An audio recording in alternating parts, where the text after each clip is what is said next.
যখন উট দিল মালিকের নামে নালিশ। ঘটনাটা মদিনার এক বাগানের।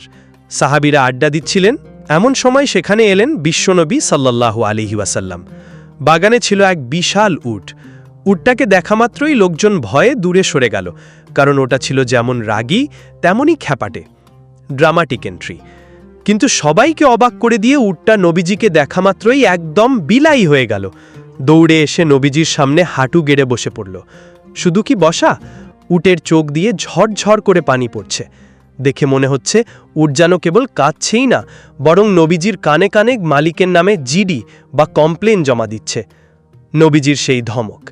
উটের মাথায় পরম মমতায় হাত বুলালেন। এরপর মালিককে ডেকে পাঠালেন। মালিক কাচুমাচু হয়ে সামনে আসতেই নবীজি দিলেন এক কড়া ধমক। ভাইরে, এই অবলা প্রাণীটার ওপর কি তোর একটুও দয়া হয় না?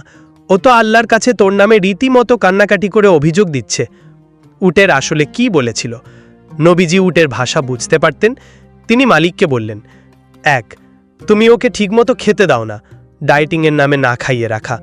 ওর যা সাইজ, তার চেয়ে ডাবল ওজনের বোঝা ওর পিঠে চাপাও। মালিক তো তখন থরথর করে কাঁপছে। সে বুঝতে পারল উট আসলে বোবা হতে পারে, কিন্তু ওর কান্নার আওয়াজ আর অভিযোগ সোজা আল্লাহর আরশ পর্যন্ত পৌঁছে যায়। নতুন নতুন ইসলামিক ভিডিও পেতে আমাদের চ্যানেলটি সাবস্ক্রাইব করে রাখুন। প্রতিদিন নিউ আপডেট।